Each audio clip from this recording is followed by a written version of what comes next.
오늘은 광야를 걷는 비결이라는 제목으로 함께 은혜를 나누도록 하겠습니다. 가나안 땅에 들어가기 전에 이스라엘 백성들은 모압 평지에서 약 한 2년 정도 있었습니다. 거기에 머무는 동안 하나님은 모세를 통하여서 가나안에 들어가기 전에 이 이스라엘 민족에게 너희가 하나님이 어떤 분인지 또 출애굽을 하고 하나님이 어떻게 너희를 인도하셨는지 그것을 이 이스라엘 2세대에게 다음 세대에게 그것을 알려주도록 그렇게 명령을 하셨죠. 그 기록이 바로 신명기입니다. 그래서 신명기는 하나님이 주신 계명을 거듭 밝혀서 기록한 책, 그래서 신명기라고 하나님께서 명하신 그것을 다시 기록하며 그것을 알려준다는 의미로 신명기라고 그렇게 말을 하고 있는 것이죠. 오늘 본문은 신명기 전체의 내용을 사실 함축적으로 압축해 놓은 그러한 핵심의 내용이라고 말씀드릴 수가 있습니다. 모세는 본문에서 이스라엘 백성들로 하여금 40년 동안의 이 광야의 생활을 돌아보게 하고 나아가고 있는 것, 다시 한번 상기를 시키는 겁니다. 그러니까 우리 한국식으로 얘기하면 옛날에 우리 여기 부산으로 얘기하면 국제시장을 중심으로 하였던 그 국제시장의 시대도 있잖아요. 50년대 6.25 때의 흥남부두에서 이렇게 피난민들이 내려오게 되고 거기서 이제 국제시장을 중심으로 하여서 피난민들이 막 모여들고 그렇게 시장이 형성되고 거기서 지나왔던 그러한 시대적인 어떤 부분들을 상기하게 하는 것. 그리고 조금 이제 시간이 지나서 80년대 들어와 우리가 잘 아는 응답하라 1988 이거 보면서 그러한 어떤 시대적인 80년대의 상황들, 이것을 상기하게 하시는, 되돌아보게 하시는 것이죠. 가난하고 힘들었던 이 과거를 왜 꺼내서 상기하게 하시는 것일까? 그것은 분명한 역사의식이 있어야 제대로 된 미래를 향하여 달려갈 수 있다. 그렇기 때문에 과거에 대한 부분들을 꺼내시는 겁니다. 그래서 과거에 힘들고 어려웠던 것만 꺼내시는 게 아니라 그 안에 있는 의미, 그 어려웠던 시대 가운데에 그래도 우리가 하나님께서 그 상황을 어떻게 이끄셨는지 그 광야의 40년의 시간들을 끄집어내시는 것이죠. 결국 이 신명기의 핵심은 뭐냐면 광야 40년의 고통스러운 과거를 믿음의 눈으로 보아라. 그것을 이제 집중적으로 말씀하시는 겁니다. 사실 출애굽한 1세대들은요 40년의 이 광야 생활 동안에 점점점 수가 줄게 되었고 죽게 되었습니다. 아무도 가지 못하였습니다. 간 사람은 단 2명, 여호수아와 갈렙. 그렇죠? 여러분, 그 둘 외에는 들어가지 못하였다는 것을 우리는 잘 알고 있죠. 왜 그렇습니까? 출애굽한 1세대들이 광야 생활 가운데에 불순종하게 되며 징계로 이 1세대들은 가나안에 들어가지 못한다라고 하나님께서 말씀하셨기 때문이지요. 그런데 여러분, 중요한 것은 무엇이냐면 이 징계 속에서 하나님 아버지의 사랑이 담겨져 있다는 것을 분명히 기억해야 하는 것입니다. 여러분, 우리가 읽었던 5절을 다시 한번 좀 읽어보겠습니다. 5절인데요. 5절을 같이 읽어보겠습니다. 시작. 너는 사람이 그 아들을 징계함 같이 내 하나님 여호와께서 너를 징계하시는 줄 마음에 생각하고. 여러분, 징계를 분명히 하시는 것이죠. 그러나 우리는 이 징계의 의미를 잘 기억해야 됩니다. 세상의 법대로 사람을 징계하는 것과 아버지가 아들을 징계하는 것은 차원이 다릅니다. 그렇죠? 여러분, 아버지가 아들을 징계하는 것은 무엇을 의미합니까? 진짜 아들로 생각하기 때문에, 진짜 나의 아들이고 진짜 다른 길로 또 죄의 길로, 엄한 길로 가지 않아야 하기 때문에 이 아들을 진정으로 이끌기 위해서, 옳은 길로 바른 길로 이끌기 위해서 이 아들을 징계하는 것이죠. 세상의 법은 그냥 법을 준수하지 않아서 그 법을 냉정하게 이 사람에게 적용시켜서 감정도 뭐 없이 그냥 그대로 법을 내린다는 것이지요. 그러게 여러분, 하나님 아버지께서 이스라엘 백성을 징계하신다라고 하는 것은 아버지가 자녀를 징계하는 차원에서 바로 그렇게 하나님의 사랑이 그 징계 안에 담겨져 있다라는 것을 분명히 말하고 있습니다. 히브리서 12장 8절에 보면 징계는 다 받는 것이거늘 내게 없으면 사생자요 친아들이 아니다라고 말씀하고 있습니다. 그러니까 나의 친아들이요 나의 친자녀이기 때문에 징계를 내리는 것이고 그 안에 아버지의 사랑이 담겨져 있다는 것을 분명하게 밝히고 계십니다. 여러분, 그러니 잘 될 때만 감사하는 것이 아니고 징계를 받을 때도 감사해야 하는 것이지요. 그 징계 안에 하나님의 아버지의 사랑을 이해할 수 있고 비로소 그 아버지의 사랑을 이해할 때에 영적으로 철이 든다는 것을 우리가 알기 때문입니다. 징계라는 단어는요, 단순히 야단친다라는 의미만 있는 것이 아닙니다. 바로 이 안에 고치다, 교육하다라는 의미가 담겨져 있습니다. 징계 안에 고치다, 교육하다, 이 뜻은 바로 외부적인 방법으로 그것을 동원하여서 마음과 행동을 고쳐준다라는, 교육한다라는 의미가 담겨져 있는 것이죠. 외부적인 방법이 무엇입니까? 바로 광야입니다. 하나님께서는 이스라엘 민족을요 40일 만에 갈 수 있는 이 가나안 땅에 그들의 불순종으로 인하여 40년간 그 땅을 이렇게 방황하며 돌게 하셨다라는 것이죠. 바로 그들을 징계하시는, 광야는 그들의 징계의 도구이면서 미래를 준비하는 믿음의 훈련의 수단이었다는 것을 우리는 알 수가 있는 것입니다. 그래서 여러분, 광야의 훈련이 분명한 목적이 있다. 우리 세 가지로 좀 알아보려고 하는데, 첫 번째는 우리를 겸손하게 하시기 위하여 광야의 훈련을 준비하셨다라는 것입니다. 우리 2절을 다시 한번 좀 읽어보겠습니다. 2절 같이 읽겠습니다. 시작. 내 하나님 여호와께서 이 40년 동안에 내게 광야 길을 걷게 하신 것을 기억하라. 이는 너를 낮추시며 너를 시험하사 내 마음이 어떠한지 그 명령을 지키는지 지키지 않는지 알려 하심이라. 아멘. 할렐루야. 여러분, 출애굽하여 40일이면 갈 수 있는 길이라고 말씀하였죠. 가나안 땅, 그러니까 이 애굽과 이스라엘은 그리 먼 거리가 아니었습니다. 사실 한 20일이면, 성인 걸음 한 열흘이면 가는 그 길, 그리고 지금은 200만 명이 넘는 이 이스라엘 민족들이 가야 하기 때문에 40일이면 갈 수 있는 거리라고 그렇게 신학자들은 보고 있죠. 그런데 40년이 걸렸습니다. 그들의 불순종으로 40년 동안 광야에서 생활을 하게 되었던 것이죠.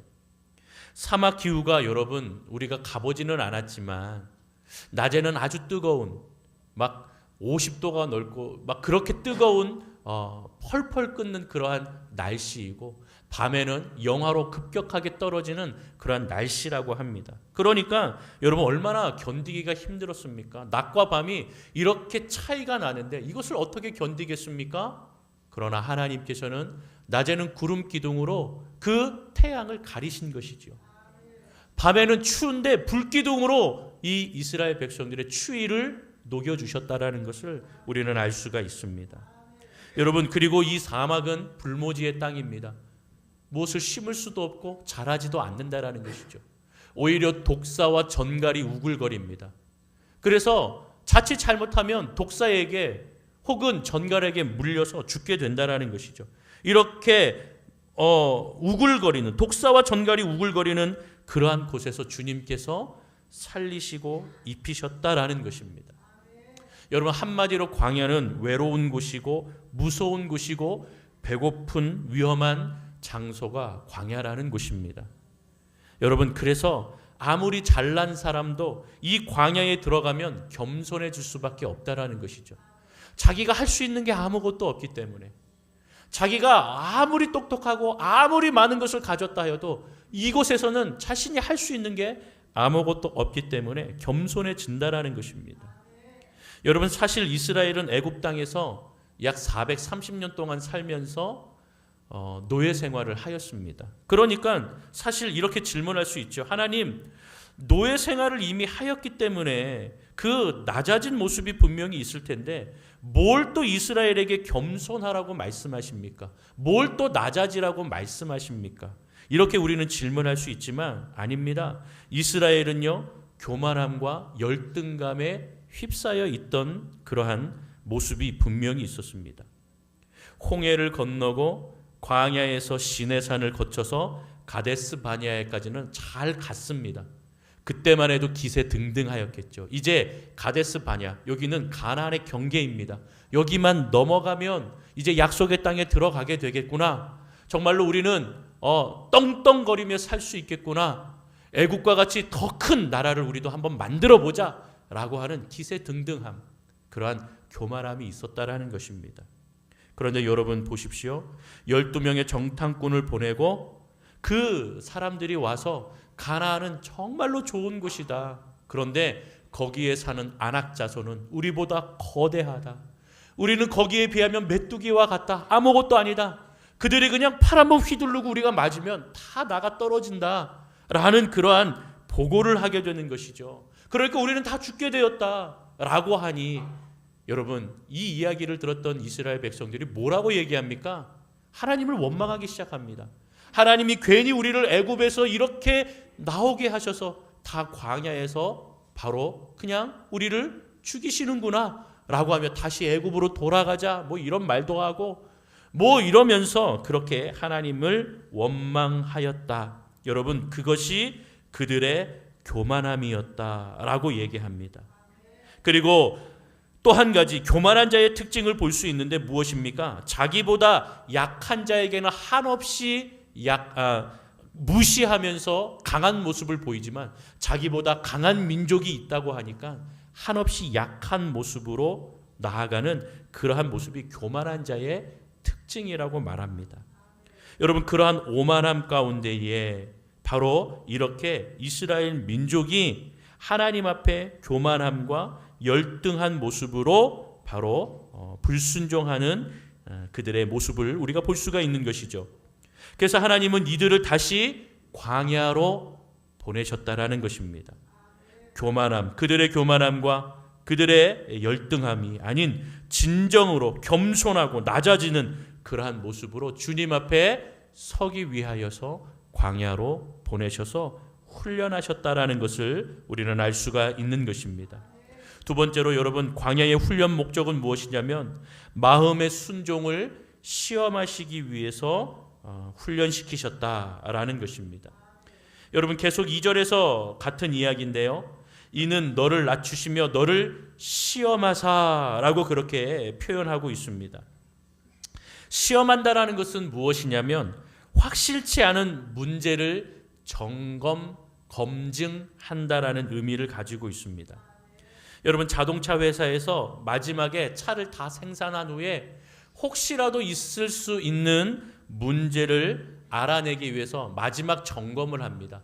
마지막 주행 실험도 하고 안전 테스트도 하고 이러한 것들을 왜 하는 것입니까? 혹시라도 있을 검증되지 않은 확실치 않은 문제를 찾아내기 위해서. 여러분, 그래서 시험을 한다, 테스트를 한다라는 것입니다. 하나님도 바로 이러한 마음을 가지고 계셨다라는 것이죠.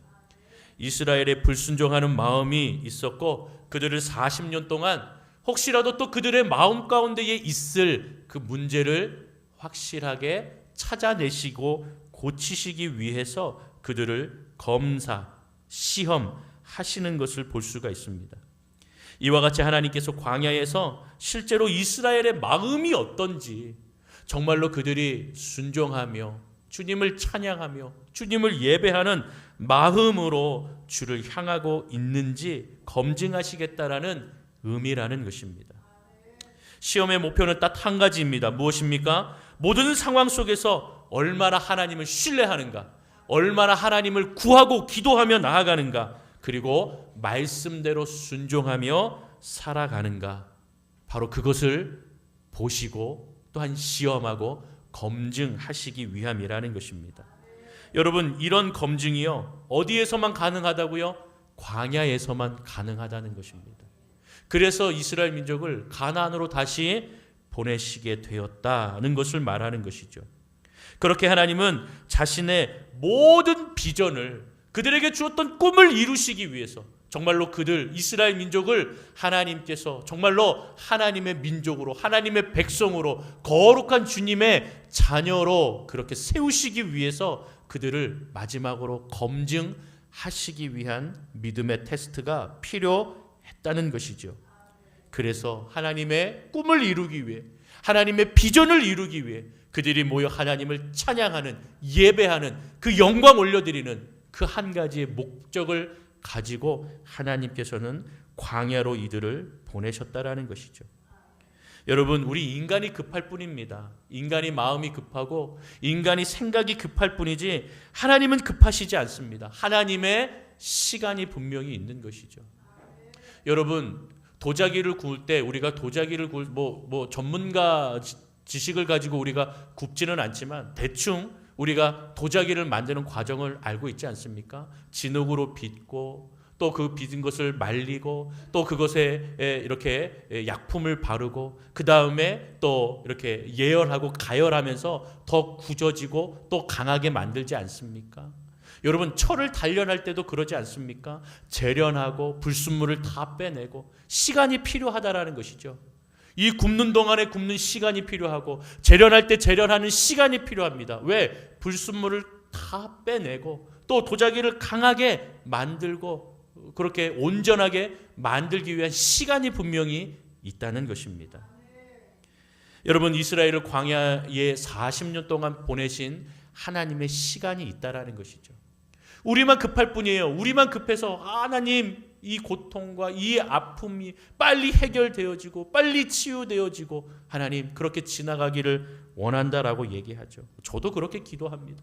하나님, 빨리 이 시간이 지나갔으면 좋겠어요. 이 어려움이 지나갔으면 좋겠습니다. 그렇게 기도하지요. 그러나 하나님의 시간이 분명히 있는 것이죠. 하나님의 시간, 그 시간 동안 재련하고 굳게 만드는 그러한 시간이 분명히 있다는 것입니다. 그러한 모습으로 우리가 광야의 골짜기에 하나님이 우리를 인도하셔서 그곳에서 우리를 빚으신다라는 사실을 우리는 반드시 기억해야 하는 것입니다. 여러분, 마지막으로 광야 훈련의 세 번째 목적은 이것이 중요합니다. 바로 하나님만이 모든 필요를 채우시는 분임을 알게 하시기 위함이라는 것입니다. 사실 여러분, 광야의 큰 이슈가 무엇입니까? 약 200만 명이 넘는 이 사람들을 먹이고 입히고 살리는 것입니다. 여러분, 모든 나라의 통치자들의 문제가 무엇입니까? 경제 아니겠습니까? 어떻게 백성들을 먹여 살릴 것인가? 어떻게 국민들을 먹여 살리고 이 나라를 든든하게 세워나갈 것인가? 그것이 모든 나라의 지도자들의 숙제라는 것이죠. 여러분, 이스라엘도 마찬가지였습니다. 여러분, 나라가 있는 것이 아닙니다. 이미 이 애굽이라는 이 나라를 탈출해서 나왔지요. 나라가 형성되어 있는 것도 아니고 땅이 있는 것도 아니고, 여러분, 그렇게 광야를 지금 방황하고 있는 시기라는 것입니다. 가장 큰 것은 무엇입니까? 먹는 것이었습니다. 먹는 것. 무엇을 먹고 살아갈 것인가? 이것이 이들의 문제였지요. 여러분, 사실 인간적인 방법으로는 이 200만 명을 어떻게 먹이겠습니까? 무엇을 심어서 수확을 할 수 있는 땅도 아니고, 또 당장 무엇을 심는다고 해서 바로 열매가 맺혀지는 것도 아닌 그 땅. 여러분, 그 땅에서 어떤 일이 벌어졌습니까? 3절에 보면 이렇게 표현하고 있습니다. 너도 알지 못하며 내 조상도 알지 못하던 무엇이요? 만나. 만나라는 것은요, 전에도 보지 못하고 앞으로도 보지 못할 그러한 음식, 하나님의 은혜의 음식이었다라는, 양식이었다라는 것입니다. 여러분, 그래서 표현을 이렇게 합니다. 너도 알지 못하고 조상도 알지 못하는 것. 여러분, 하나님의 능력과 지혜는 인간의 상상을 뛰어넘는다. 그것의 실현이 바로 만나인 줄로 믿습니다. 여러분, 그래서 너도 알지 못하고 조상들도 알지 못하던 그 새로운 것, 그것을 통하여 이스라엘에게 먹이셨다라는 것이죠. 그것도 40년 동안. 그것을 먹고 여러분 쓰러진 사람이 없다라는 거예요. 그것을 먹고 어디가 아프다고 한 사람이 없던 것이죠. 모든 영양소가 골고루 있었습니다. 하늘의 냉장고에 신선하게 가지고 있다가 그때 제때에 하루에 필요할 때마다 하나님께서 부어주시고 나아갔던 것이죠. 지금의 과학으로도 이 만나의 신비를 해석할 수 없는 겁니다. 어떻게 해석합니까? 여러분, 하나님의 은혜를 어떻게 인간의 생각과 인간이 가지고 있는 과학의 힘으로 해석을 한단 말입니까? 은혜는 해석하는 게 아닙니다. 은혜는 분석하는 것이 아닙니다. 바로 은혜는 하나님께 받고 하나님이 하나님 되심을 찬양하는 것, 바로 그 주님만을 바라보는 것, 그것이 은혜라는 것입니다. 최악의 상황, 최악의 불경기 속에서 내리신 하나님의 생명줄, 은혜의 양식, 이것을 40년간 이들은 매일매일 맛보았다라는 것이죠. 사실 광야는 다른 민족들도 있었습니다. 에돔도 있었고 다른 어떤 모압도 있었고 그런 이스라엘 외에도 다른 민족이 있었지만 만나는 오직 이스라엘에게만 내려주셨던 하나님의 은혜의 양식인 줄로 믿습니다. 여러분, 그러니까 우리가 이 땅을 살아가고 광야와 같은 인생을 살아가지만 하나님의 자녀들에게만 하나님께서 특별히 그 자녀에게 하나님의 하늘 양식인 만나를 내려주시는 줄로 믿습니다. 우리가 이 땅을 살아갈 때 세상 사람들에게 내려주시는 것이 아니라 오늘 우리에게만, 오늘 하나님의 자녀들에게만 내려주시는 하늘의 양식, 그 만나의 은혜를 맛보시면서 올 한 해 이 2026년도 주님을 향하여 달려가는 충성된 믿음의 일꾼이 되시기를 주님의 이름으로 축원합니다.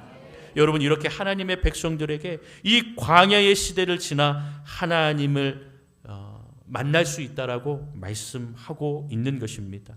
믿음으로 걸어갈 때, 그 은혜 아래 감사하며 걸어갈 때, 바로 이 광야의 시대를 지나서 그리고 이제 가나안 땅에 들어가기 전에 모세가 그 모든 은혜의 모습들을 얘기하는 것입니다. 그래서 여러분 4절 이후부터 너희의 의복이 헤어지지 않고 발이 부르트지 않고 그러한 징계 가운데에 하나님의 사랑이 담겨져 있었다. 하나님의 명령을 너희는 경외하여라 라고 말하며 모든 그 길 가운데에 함께 하시고 또 모든 소산을 너희에게 주실 것이고 모든 땅이 너희에게 도움이 될 것이다, 유익이 될 것이다 라고 말하면서 마지막 10절에 뭐라고 얘기합니까? 내가 먹어서 배부르고 내가 하나님 여호와께 옥토를 내게 주셨음을 말미암아 그를 뭐 한다고요? 찬송하리로다.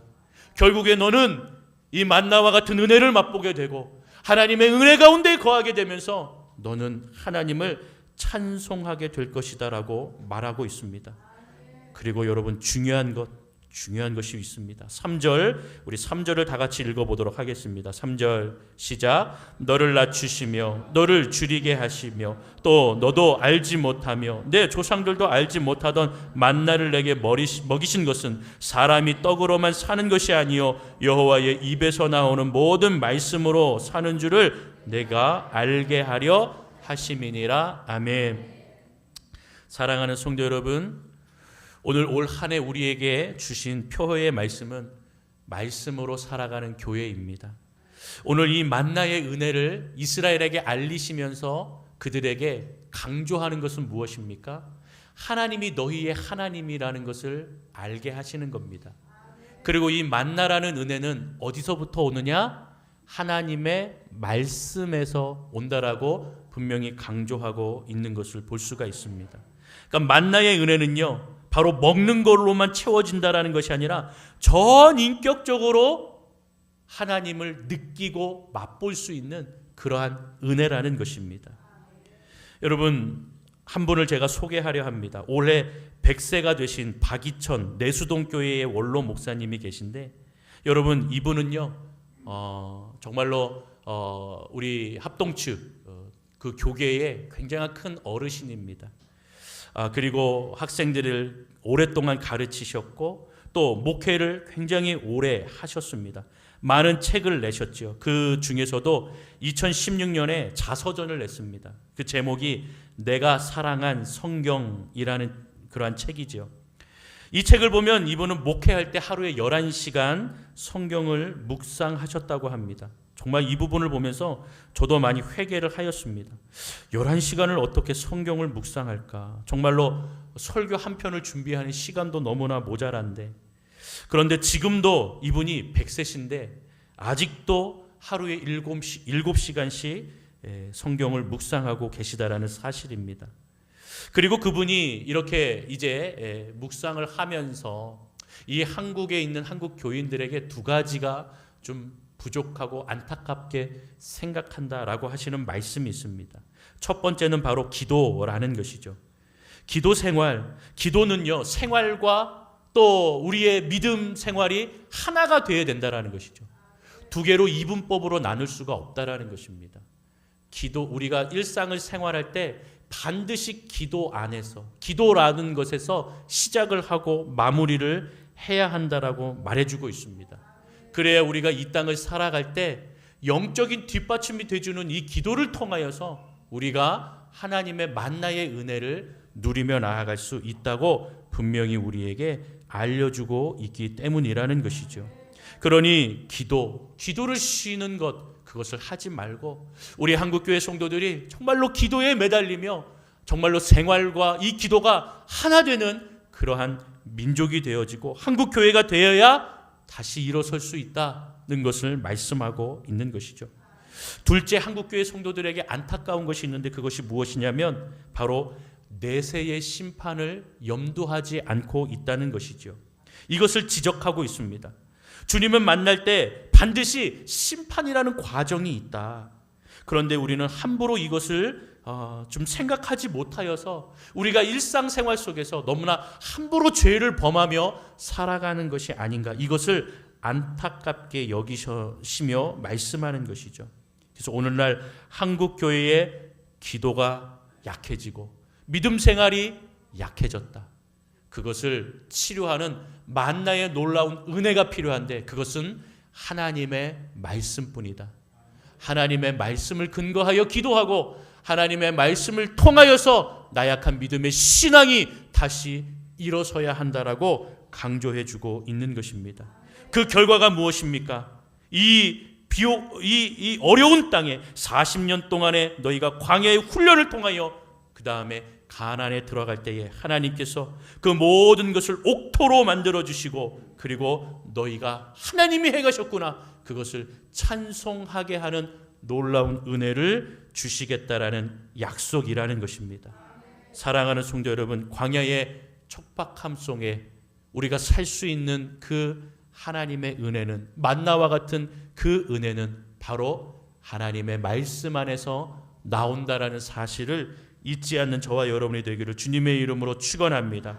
그래서 이 광야의 인생길을 살아갈 때 교만과 열등이 아닌 순종과 만나의 은혜 가운데에 날마다 이 인생의 길을 걷고 하나님의 백성에게 특별히 주시는 만나의 축복과 은혜 가운데에 하나님의 그 말씀을 품고 날마다 주를 바라보며 승리하시는 저와 여러분들이 다 되시기를 주님의 이름으로 축원합니다. 축원합니다.